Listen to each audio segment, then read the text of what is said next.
Yes, I'm ready. Yes. Okay. Just a minute. Ashwati? Yes. Judges, are we good to go? Yes, go ahead. Yes. 20A, please start. Thank you.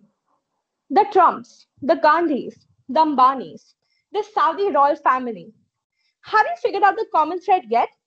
These are some of the world's most prominent families whose members are the leaders and pioneers in their fields and who have forever revolutionized the systems in which they have worked. And of course, these are the families which have practiced nepotism throughout their modern history.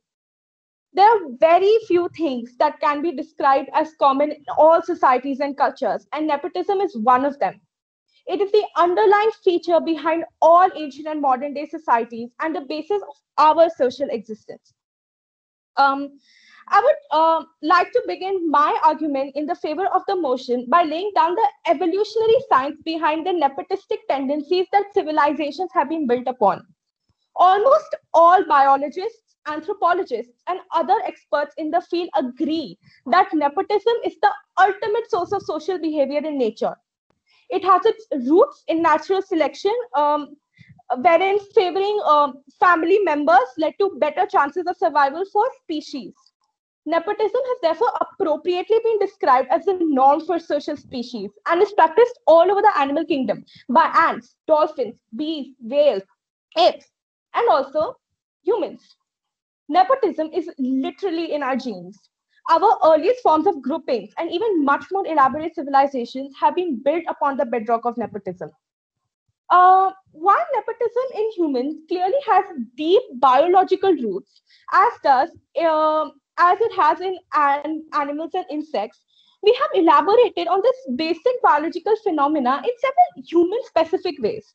Some of which include reciprocal altruism, designating friends as kin, arranging marriages for strategic purposes.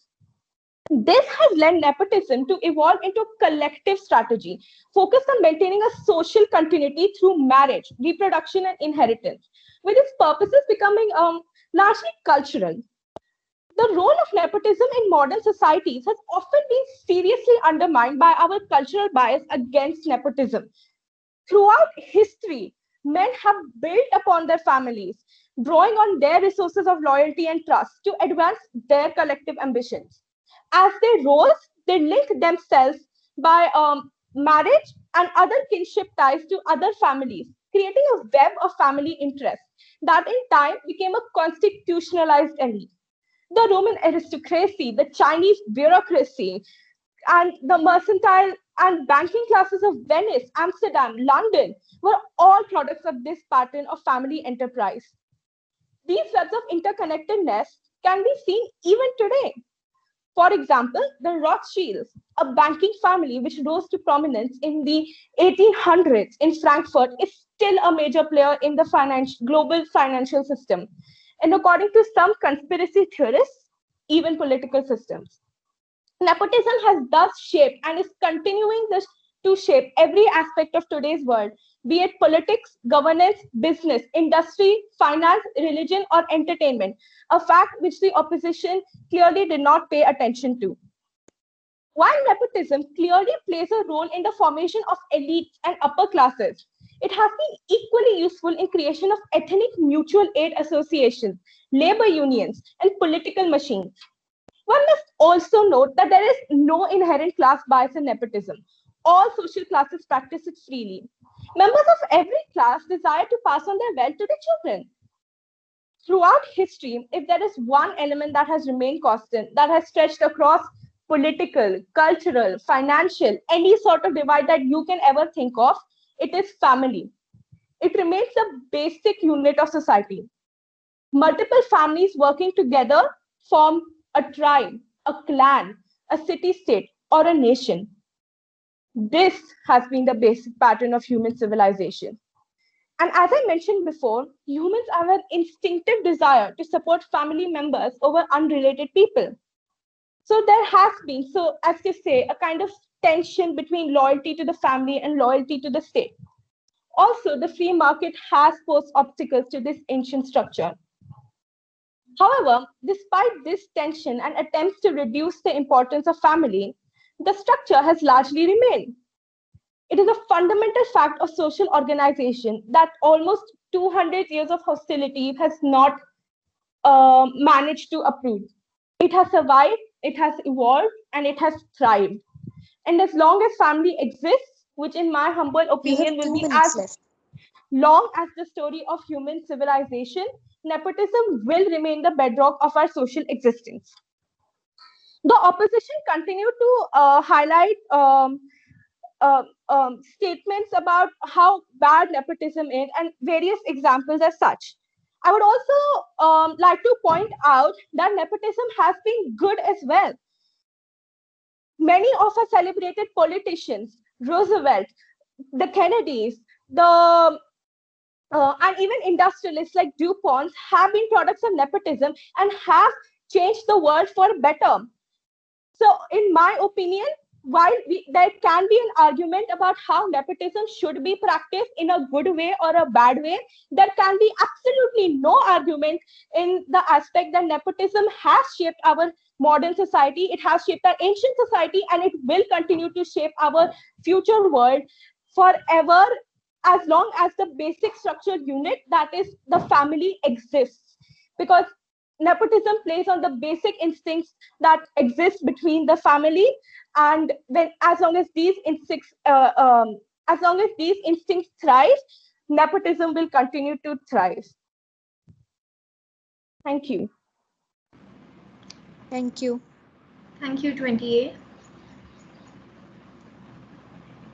You can switch off your mic, but please keep your video on.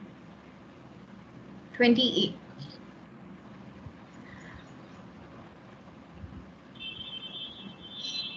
Am I audible? Yes, you are. Are you good to go? 17B? Yes, I'm good. Yes. Ashwati, over to you. Judges, are we good to go? Yeah, go ahead. Yes, please proceed. Good afternoon, one and all. Thank you for giving me this opportunity to speak on the topic of nepotism as a bedrock of social existence. I will be speaking against the motion of this topic.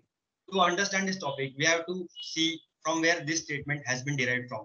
Nepotism as a bedrock of social existence is taken from a book called In Praise of Nepotism, written by Adam Bellow. Now, Adam Bellow wrote in his book that nepotism uh, has been going on from the time of King David till George W. Bush. He says that nepotism is a natural phenomenon and will exist through centuries and will continue. And he himself has been a beneficiary of this phenomenon because his own father was a writer. Now, I don't agree with this argument. According to him, nepotism is a bedrock of social existence, but it is not. It must have been 50 to 100 years back, but not now. The prime example of it is democracy. Democracy was against monarchy. Democracy replaced monarchy. Monarchy was the biggest kind of nepotism because the son of a king would become a king. So, as democracy was brought in, people were able to elect anyone they wanted to and were able to hold them accountable. The current prime minister of our country is an example against nepotism because the people in the opposition practice nepotism properly, but he is a man who has been from a humble background and has been able to reach and acquire a position without any nepotism, but only through hard work. Second, we have to talk about nepotism in judiciary because we as law students should address it. Now, yes, nepotism exists in judiciary and a lot of higher posts are have been given or allotted to a lot of families from law background. But a lot of first generation lawyers came through and have replaced this system and are doing it. A, a, week, a lot of weeks back, Justice Qureshi, during a webinar, who is the Chief Justice of Tripura High Court, said that nepotism is a fact of life. Benefits accrued to the sons and daughters of lawyers through legitimate means is legal. But if it is done through illegitimate means, it should be questioned by the bar. But his only advice for first generation lawyers was that hard work kills nepotism. So any first generation lawyer should practice hard work and it will eventually kill nepotism. And so he himself is not from a law family background. Again, the next example of nepotism against nepotism as a bedrock of social existence is an advice given by Ron Prokosh, who has a HR firm. He is an head of a HR firm, and he gives advice to a lot of big organizations, a lot of businesses run by a lot of big people. Now, he tells that nepotism tends to decrease the image of a lot of organizations in the market, due to which they are now started not to practice. They have now decided not to practice nepotism, because a lot of people who wants jobs look at the management of the company and think that this company is based on nepotism. So how will we get good?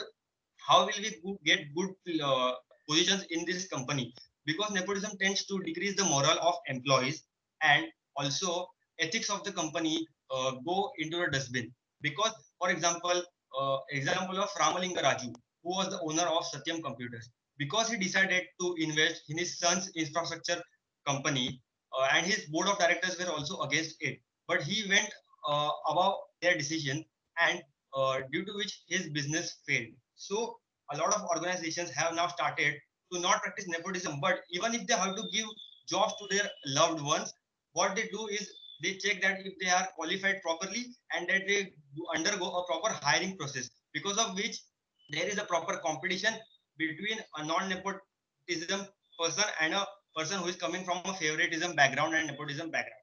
Second, due to globalization and internet boom in the world, a lot of people tend to start up their own business. Startup culture has brought nepotism down, and today nepotism is at its lowest, because a lot of people like the founder of Oyo, Mr. Ritesh Agarwal, was a college dropout, but he had an idea, a vision. He pitched it to a lot of different organizations, and because of which he got funding, and he was able to implement his ideas in a proper way, and was able to destroy nepotism. Second was the founders of Flipkart, Mr. Sachin Bansal and Binny Bansal, IIT graduate, worked at Amazon. They used to work at Amazon at a 9 to 5 job, but they had a vision and idea that they can compete against Amazon. So they founded Flipkart, and now Flipkart is an competitor of Amazon. And there are also other examples such as Elon Musk, from a humble background, went to a lot of good universities, studied hard, worked hard, and fought against nepotism. And now he has his own big venture, the fifth $100 billion man in the world. You have 2 So minutes left. yes, and so internet and globalization did a lot of good work. Because of internet, we had a lot of social media platforms like YouTube and Instagram, due to which a lot of people who had good talent, comedians, singers, actors, were able to showcase their talent on this platform. And now a lot of them have more followers than family kids. From Bollywood family kids, they have more followers and more recognition around the world. And so what internet did was, a lot of people were also able to write a lot of things, and were able to start off their career, and were able to get a lot of networking done. So because of this, all these examples, all these factors tells us that nepotism is not the bedrock of social existence, but hard work, determination, and honesty is the bedrock of social existence, and we should all follow this. Thank you so much. That is my time. Thank you.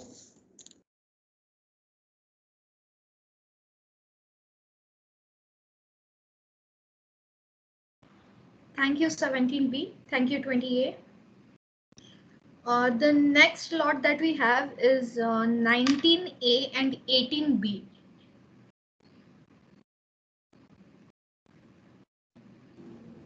Yeah,